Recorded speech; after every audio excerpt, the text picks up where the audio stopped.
What's up, everybody? Welcome back into the Legal Hands to the Face show.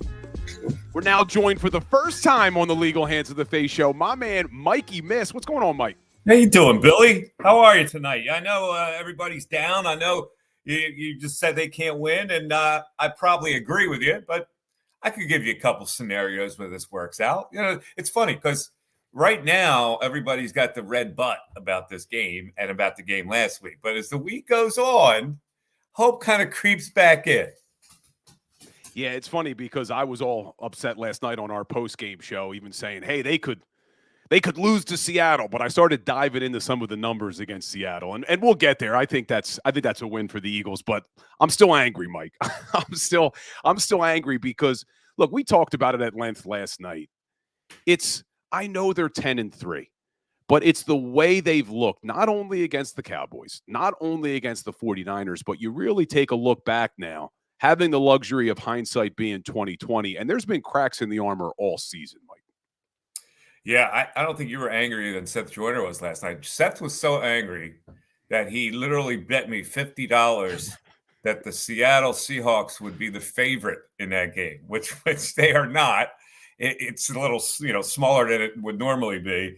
But yeah, it's funny because hopes have been dashed a little bit.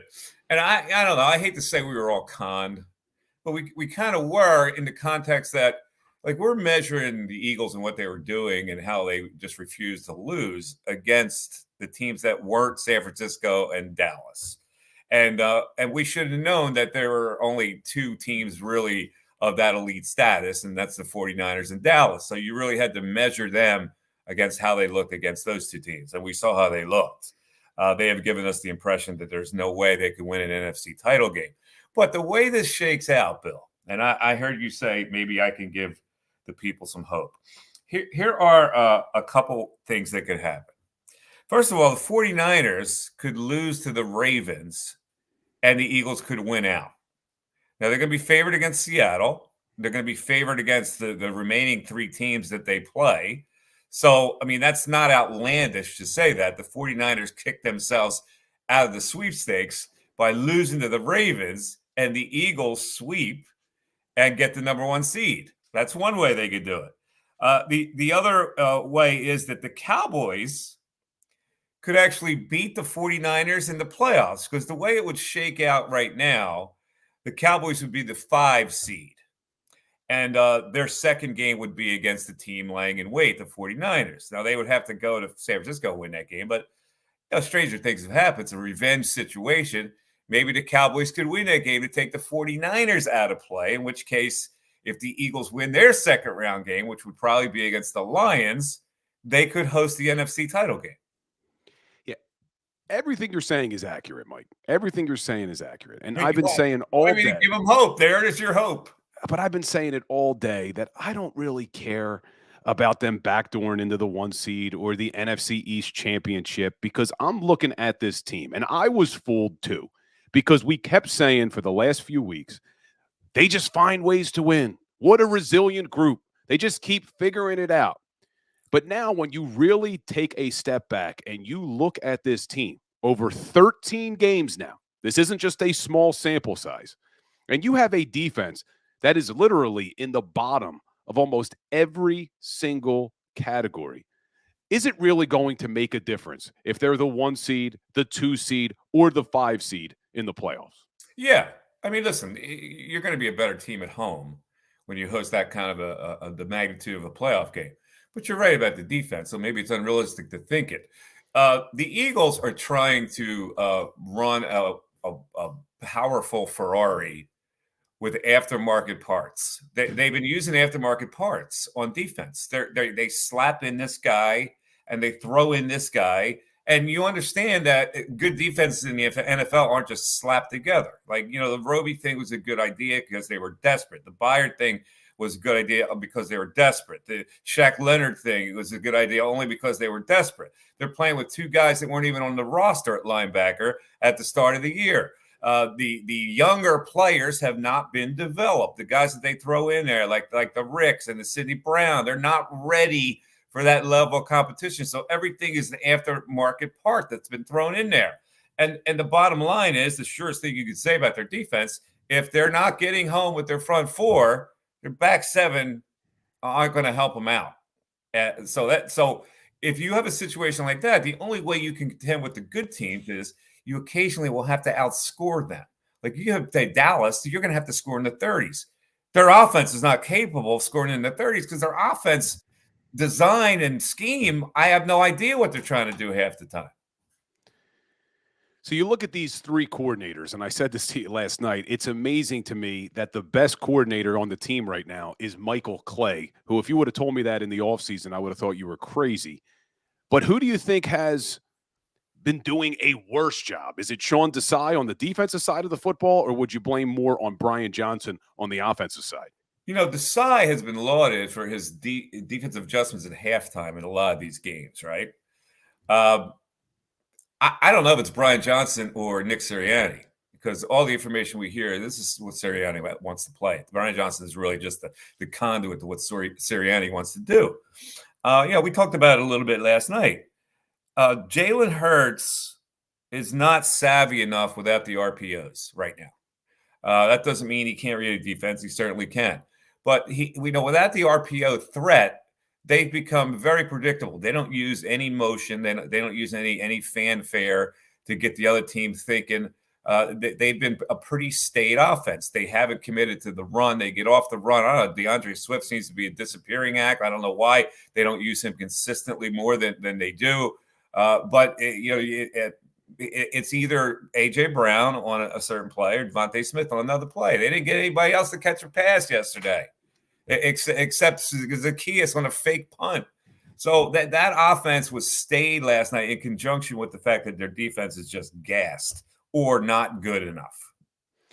So I talked about this at length today on my other show, the Philly Sports Power Hour, that I put a majority of the blame on Howie Roseman, because I know we all want to point the finger at the coordinators. And I do think Brian Johnson has, you talk about aftermarket parts, not on offense. They got a lot of skill on offense, but on defense, they certainly do.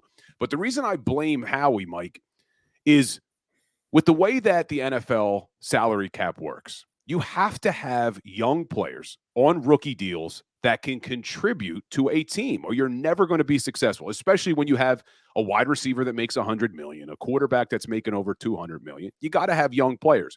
I went and pulled up all of his defensive draft picks for the last 6 years. And outside of being able to draft defensive tackles, Howie Roseman has swung and missed so many times on that defensive side of the football, Mike. I'm not going to count this season because these guys are still rookies. You don't expect a lot of them to contribute, but just look at the first-round draft picks. Jalen Carter, D-tackle. We know he's good at that. Nolan Smith, you took him in the first round. You're expecting a little bit more from Nolan Smith. What are you seeing from Nolan? You're not seeing anything from him. I mean, they're even afraid to play him. They put him in a couple of plays that he's not ready to play. I don't know what it is with these guys. They really don't understand the NFL concept. Keely Ringo made a terrible play yesterday. I don't know if it's the coaching staff not developing these guys, or because it seems like other guys go elsewhere and play well, and there's plenty of examples of that. And last year they devalued a couple guys they probably shouldn't have devalued. But this whole philosophy of devaluing positions goes way back to Andy Reid. I mean, Andy Reid still has his imprint on this organization because way back in the day, he was devaluing certain positions like linebacker and wide receiver. And so Howie has come up through that system where he is just steadfast against the linebacker position. I don't understand it. I mean, in this day and age where there's so many mobile tight ends that can catch passes, so many guys come out of the backfield, you got to have linebackers that can cover. So it's kind of like malpractice to devalue a linebacker in this day and age. Look at the 49ers linebackers.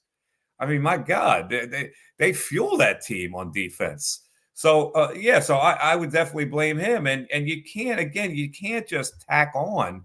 You got to have a philosophy and build with some defenders back there. You can't just throw a guy in because you're desperate. There's a reason why Byard and Roby were available, right? Their team said, yeah, you know what? It's not the same. It's not the same. So you take guys like that. If they're not the same, you throw them into a system they have to learn. You throw them into a system where they have to really blend with other players who have been there. What are you expecting? I don't know. Maybe you could click your fingers and that happens. But it certainly doesn't look like it to me. That defense is really struggling. And now if Blankenship hurt, and he's probably going to miss the Seattle game, I don't know what to think about this next game.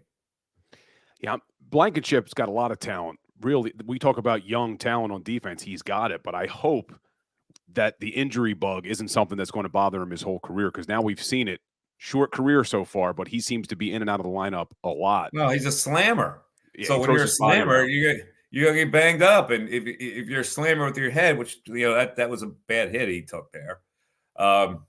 It's never good, but that's what we all crave. We crave that safety. We crave that Sidney Brown that comes down crashing. We crave the Blankenship comes down crashing. Well, you put yourself in peril that way also.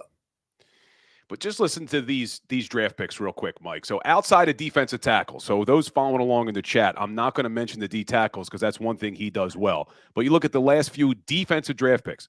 Nakobe Dean, we still have no idea what we're getting from him. Kyron Johnson, defensive end, hasn't done anything. Zach McPherson on IR. Teron Jackson, defensive end, not getting anything from him. Jacoby Stevens, Patrick Johnson, Davion Taylor, Kevon Wallace, Sean Bradley. The list goes on. Sharif Miller. Well, you missed on Derek Barnett also. Derek Barnett, yeah, that's going way back. Yeah, 2017. You missed on that. That was a premier draft pick. Yeah, I get it.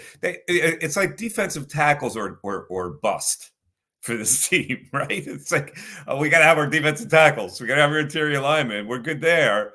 But you're right. The Eagles, I said that stat yesterday, are the worst team in the league at pressuring the quarterback on third down, sacking the quarterback on third down. And their pressures were feeble. His first 25 throws, that Zach yesterday, they got 5 pressures. Forget about saying, they got 5 pressures on those first 25 throws of Zach Prescott. So they're not getting home. They stay on the field on third downs. How many third downs does the opponent convert against this team? They just keep them on the field, keep the drive going, boom. And Dallas did it all day yesterday. So frustrating. Me and you watch the games together. Mike gets to see my frustrations a lot of these times on these third downs, but I sit there calmly. You guys Mike is very calm. You are very calm during the game. I sit there calmly. I'll just let you guys go off. Yeah, Farzi's pretty calm too. It's pretty much just me and Seth yelling at the screen. We got to get a camera in the green room, Mike. I think that would be pure gold entertainment for watching Seth Joyner watch a game. That'd be like a Hard Knock show. So let me ask you though, am I being too hard on this team? They are 10-3. You're being hard on them in the lens of what has just happened, which is easy to do. They just lost to 2 premier teams. I think we can come to the conclusion that unless something drastic happens, they're not as good as those 2 teams. And we can see it plainly. They're not overall as good. We thought they may have been. Maybe we disregarded the fact that we were kind of on borrowed time with this team. I know I did. I thought that they had the heart that would pull out games, and that's a special trait in a team. But when it comes down to talent now, we get to the end of the season. Clearly, those other 2 teams are well more prepared and more talented and better coached at this point than the Eagles. So what happened to me yesterday was that, to me, their Super Bowl hopes are dashed. I'm no longer thinking that they're a capable team that can actually go to the Super Bowl, go there, much less win it. So I look for consolation prizes on what the best thing that could happen is. And the best thing that could happen is they wouldn't play the 49ers in the NFC title game out there. So you look for all these ramifications of what would have to happen, and that depends on other teams losing. Let's talk about the Cowboys for a second, because we talked a little bit about it on the pregame. Everybody keeps waiting for the Cowboys to turn into the Cowboys. Is this year going to be different for them? Because they do look good, Mike. They really do, especially at home.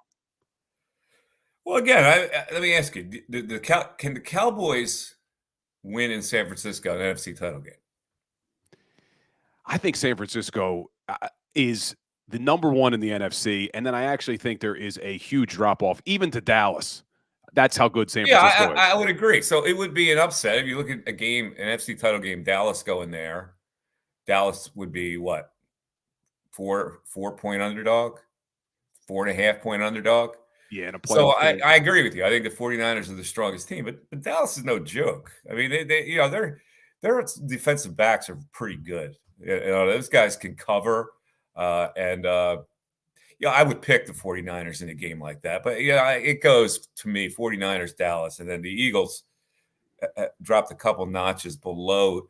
There are three upper echelon teams. There's an upper echelon team, there's a close to upper echelon team, and then there's the Eagles, who's just scratched now the surface of being an upper echelon team.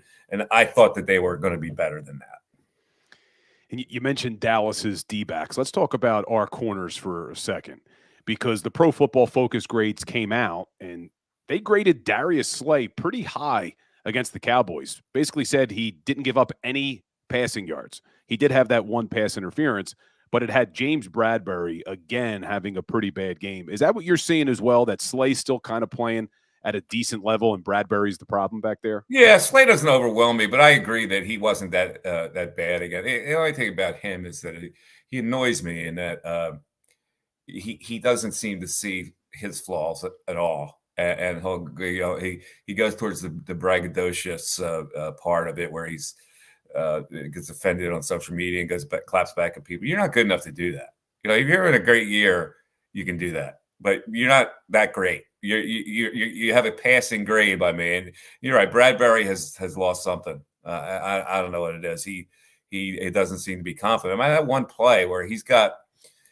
playing the guy on the outside left shoulder, or the receiver's right shoulder, and then he just lets his feet get tangled and lets the guy cut in towards the skinny post. And a veteran cornerback should be a little more wise to that. Like, he got beat bad on that, and he's a veteran corner who should know better than that. He's lost something. Yeah, unfortunately, that's how it looks. And not that Pro Football Focus is the Bible, but I think they do a good job. You look at the grades they gave Bradbury and Slay last year. Slay had a 73 overall. Bradbury was a 74 overall. And then you look at this year, Slay's dipped to a 68, not a huge drop-off, but Bradbury's dropped all the way to a 58, especially in coverage, which is a problem, especially when you have safeties like the Philadelphia Eagles have and a slot corner that's been a revolving door. Their whole defensive backfield seems to be chasing. They're never in the best position. They're always chasing down somebody. And so that's fundamental, but it also might be that's who they are. At this stage, you're talking about guys that are 30 plus. And the young guys clearly are too green to make an NFL difference. Let's jump over to the offense real quick, Mike, because I want your opinion on Jalen Hurts. I'm one of the biggest Jalen Hurts fans out there. I still think he's one of the top echelon quarterbacks in this league, but he hasn't necessarily been playing like that.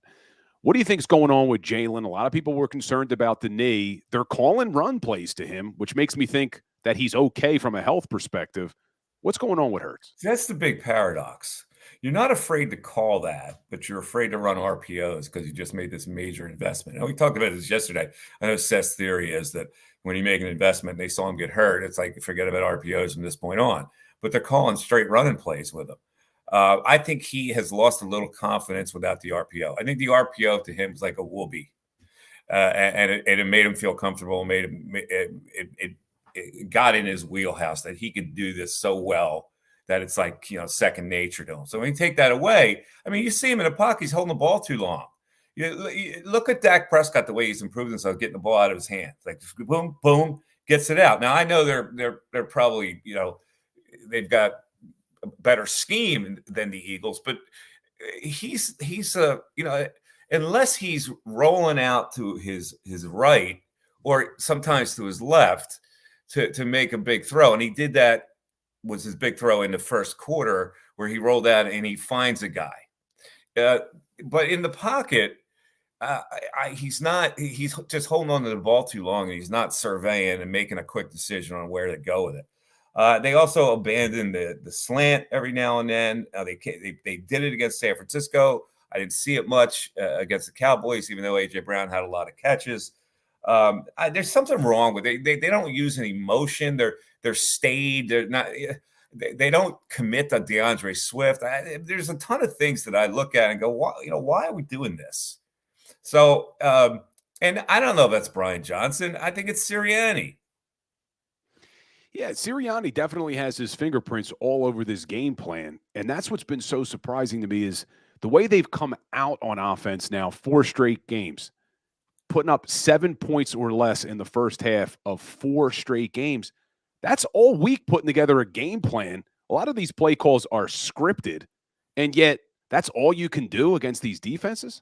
What is it about that they use Boston Scott all of a sudden comes out of the woodwork and they have game on a game and they deprive Swift of those kind of carries. Like I don't understand that. I really don't. I don't understand why they unless they just don't like Swift. They don't like what they see. I don't know why they don't commit to him. And what I don't understand is you have some people in the media saying, hey, they're just saving DeAndre Swift. They don't want him to get hurt. Well, if you're not going to utilize him in a game like you just had on Sunday night against the Cowboys or the week before against the 49ers, what the hell are you saving the guy for? These were big games. You got to look at who you're going to get big plays from, right? Isn't he one of the guys that you're going to get big plays from, whether it's him carrying the ball, whether you swing him out, put him in space? He's one of their assets. You know, and there are 3 assets against Dallas, fumbled the ball in Dallas territory. There are 3 main offensive guys because Swift is kind of a forgotten man. Those 3 guys. So you're dependent on those 3 guys. They gave the football away 3 times. Yeah, the turnovers they have to clean up. They have to. But I'm seeing some people in the chat again talking about, oh, it's just one game. Everyone's going to be back on the bandwagon after Seattle. But I keep trying to explain to people, it's not just one game. You look at this defense. They're 22nd in yards against, 28th in points against, 28th in passing against, 32nd on third down, 30th in the red zone. And the one thing we kept saying, well, at least they could stop the run. Mike, the last 4 games, they're giving up 156 yards a game on the ground, which would be worst in the NFL. Their last 6 games, they've given up over 420 yards a game and 30 points. So are you of the mindset, hey, it's just 1 or 2 games, or are you thinking like I'm thinking, which is this has been a problem now for pretty much the entire season? Yeah, it's not. I mean, this bandwagon reference is a typical fan reaction, but I trump that by saying, okay, what's your reality? Because that's what I deal in. I deal in realities, and from being a sports talk host all these years, I tried to be as honest as I could, and instead of waving a pennant, I go, okay, like I look at the Sixers. I go, are the Sixers as good as Boston? Can I con myself into thinking they're as good as Boston? No. Can I con myself after what I just saw in 2 straight weeks that the Eagles are as good as the 49ers and Cowboys? It's not a bandwagon. It's reality. Now, that doesn't mean the Eagles stink. It means that they're the 3rd best team in the conference right now. And 3rd best is not going to get you to the Super Bowl. So I ask these people about the bandwagon, if I had truth serum and it could inject it in them, do you believe the Eagles are good enough right now to beat the 49ers if they had to match up with them in the NFC title game? And what would their answer be? That you should jump on the bandwagon? What are we going to do? We're going to con each other? It's a reality. We saw it. We saw it live. Can they regenerate? What can make the Eagles regenerate to the point where we go, well, you know what? They're just as good as the 49ers. It's too late for that. There's nobody else on the street they're going to add that's going to help this team. They can't scheme their way on offense to get to 30 points plus because they just don't have that kind of thing. So if their defense is giving up 30 to good teams, how can they win? See, that's the one area I do disagree with you, Mike, as I do think the offense has the talent enough that they could probably put up 30 or more points. But I think if they're giving up 30, the defense is giving up 38. I can't imagine that this defense is going to be able to shut anybody down. And that's they needed to score 30 Sunday, Bill. They needed to score 30 Sunday. They didn't get an offensive touchdown. What I think the offense is definitely in a – see, when I look at these 2 sides of the ball, I think the offense can be fixed. I blame a lot of that on play calling, play design, game planning, but the talent is still there. I look at the defense, and I don't care who you bring in to coach that defense. I just don't think they have the skill, no matter what they do, to be able to shut teams down. And that's why, Mike, I get so frustrated about the running game. We talk about it a lot. I know this isn't the 90s. I know you can't run the ball 40 damn times. But when you have a defense as bad as this Eagles defense is, why aren't you establishing the run? Why aren't you trying to win the time of possession battle to limit the possessions of the opposing offense. They get off of it. When it doesn't work at the start, they get off of it. But again, to me, the only measuring stick for the Eagles for these last 2 games, they're the 2 teams. Look, we can forget about everybody else in the NFC. Detroit's a pretender. And there's nobody else. Like there are 2 teams that you had to measure yourself against. So they didn't score against either team. So this offense with these weapons is going to they just showed you they couldn't score against the 2 elite teams. So what's going to change, Bill? What can change? You were supposed to make me feel better, Mike. That was the. I'm just saying, like, I can't get past the reality of this. They had a chance to score with those 2 teams. They didn't.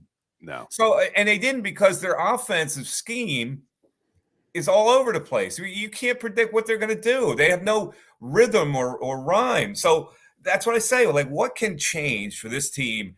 They either have to outscore a good team or they have to defend against a good team. They couldn't do either against the 2 measuring stick teams. Yeah, that's why the only thing I go back is the shot in the moon playoff scenario. I can't, in realistic terms, look at the paper of what the Philadelphia Eagles are now and compare them to those other 2 teams. What I have to look at is the scenarios that would enable them to squeeze in. No, I hear you. And that's why today I keep going back and forth between being angry and then kind of being a little bit down and disappointed because I'm realizing this just isn't the team that we had all these Super Bowl hopes for. They're just not good enough. We have seen this in other sports, though. And you know, like, we have had a good run in Philly with sports teams. But, like, I didn't think that the Phillies were as good as the Astros. Like, I come to that conclusion, that other team was just better. And I've come to grips with the Sixers where when they get into the second round, I go, you know what? They lose to a team. That team's better. They've got to now have another offseason to figure it out. And I'm looking at the Eagles and I go, those 2 teams are just better. I wished it was different. But they have created a situation now for the front office and the organization to say, okay, here's why we're not better. So let's fix it. Now, maybe a lightning bolt comes down. And the Eagles do win in San Francisco. And they have one of those fluke games where they somehow beat the 49ers and they get to the Super Bowl. And then that's where the people will be complaining about the bandwagon saying, well, you're not allowed back on now. When nobody could have possibly thought they would have done that. Yeah, anything can happen. All right, I got one more question for you. Let's move away from the Eagles for a second. I want to talk about Big Red and Patrick Mahomes. Yes. So did you see how that game ended? Yes. They call the offsides on Tony, and Mahomes and Reed lose their mind after the game, talking about the refs, how you can't make a call like that in that moment. Did Andy Reid and Patrick Mahomes forget about the holding call in Super Bowl 57? I mean, you got to be kidding me. Yeah, they don't measure it that way. They measure it, but they came out today and apologized. Apparently, they had a different look at it. Those kind of situations are really weird, where an official is right there, knowing that the guy is. Remember, he's played high school football and you played college football, where an official will give you the benefit of the doubt, or yell to you back up. Hey, number 18, take a step back. They don't. I guess they don't do that in the NFL. And Tony could have looked to the guy and maybe gotten an indication, but he didn't, and he was offside. So it's a shame because that was a great play, and that would have been one of the plays that we review and reviewers review as one of the great plays ever. It just didn't happen. But the thing about Andy Reid, I don't know. That team seems to be, the rope is fragmenting a little bit with that team, and I see a situation where that team's going to unravel a little bit. They had their heyday, and it happens to all teams that are good, and they stay on top for a while, but they unravel every once in a while. I think the Chiefs are on the verge of that, and therefore I think that maybe Andy Reid is on the verge of that. We're looking around the league. Tomlin's on the verge of that. Belichick's on the verge of that. They've had their day, and it could unravel. Now, for Reid, it's going to take several years before that would happen. But it happened here with Andy Reid. So, yeah, it did happen here. And you were talking earlier about neglecting certain positions, and you mentioned how Andy Reid neglected the wide receiver position in Philly. Well, it's kind of come full circle. That's kind of been their downfall in Kansas City this year. Hey, you're looking at, listen, Andy Reid's a Hall of Fame coach, right? But he's a Hall of Fame coach, just like Belichick is, because they had the great number one. they had QB1. And when QB1 is going to hit a little bit of a wall, because it happens to everybody, and that team with attrition, they start to lose their edge a little bit. That's what happened. I think the Chiefs are done. Yeah, you look back now, that win that the Eagles had in Arrowhead doesn't look as impressive looking back after the last 3 games. Yeah. But and see, Mahomes knows it, because that's why he was so out of control on that sideline. It's a bigger issue for him going, we used to be the superpower, and we're no longer that superpower, and I'm going to take it out on the world by acting like a child on the sidelines. What just bothered me so much is because you look at the holding call in Super Bowl 57, that is in the moment, in real time, they throw that flag. The ref threw the flag on Tony before the play happened. So they took this wonderful play away from us. The flag came out as soon as the ball was snapped. It wasn't like he could go back and say, we're going to pick up the flag because it was such a nice play. But isn't that like you're baiting a guy into a penalty if you're an official? It's like, I see the guy's foot. I can't wait to throw this flag. Why can't hey, Tony, back up a couple steps before the snap? But it's been a point of emphasis. Apparently, it's been a point of emphasis. I looked at a stat today that last season it was only called, I think, twice all year. It's already been called like 12 times this season. I think they've been calling it more. I get it, but that means they're baiting the receiver. Like they could very easily say, "Hey, 18, take a step back." I used to come up to the line. I used to always come up to the line and go to the ref. I'm on the line, sir. I'm on the line, sir. Yeah, you check. And they would tell you, back up 5. Right, and that doesn't happen at NFL level. It's like I don't know. It's like you're baiting a guy into a penalty if you're an official. I can't wait to throw this. Look, I know he's offside. Wait, when you see my form, I'll throw this yellow flag. Yeah, Mahomes and Rito, they were heated. Well, that's Mikey Miss. I appreciate you joining the show, my man. This was fun. All right, Bill. Good talking to you. I will see you. Yeah, I'll see you Sunday. And when's the Mike Missinelli podcast roll out? Mike Missinelli podcast. I did one today, so people can see it. This was my view of what happened yesterday. People can get the Mike Missinelli podcast on all podcast networks. I went off today a little bit, so this will be a good one. And I do 2 podcasts a week, and then of course we do our big show. So that'll be Monday night. We got out of there pretty late last night. It'll be another late one on Monday, man. It'll be another late one on Monday. Buckle up. Yes, sir. Well, I appreciate you, Mike. You have a good week. I'll see you this weekend. Right, I'll see you Monday night. All right, take care. Mikey Miss joining the Legal Hands of the Face show. Always fun talking with Mike Missinelli. So when we get back, guys, I'm trying to find some positivity here going forward. So what I think may help us out a little bit is we're going to take a look forward to the Seattle Seahawks matchup, because there are some promising things when you look at the numbers and look at this Seahawks team that should be promising for our Philadelphia Eagles this week, but nothing's a sure thing with the way the Eagles are playing. And then we'll do a little bit of Philadelphia Eagles trivia as well before we leave the show. So stay tuned, hit that like button, hit that share button. Make sure you are subscribed to JAKIB Sports and to my YouTube, Bill Colarulo and Legal Hands of the Face Sports Talk. We will be right back, guys. Stay tuned.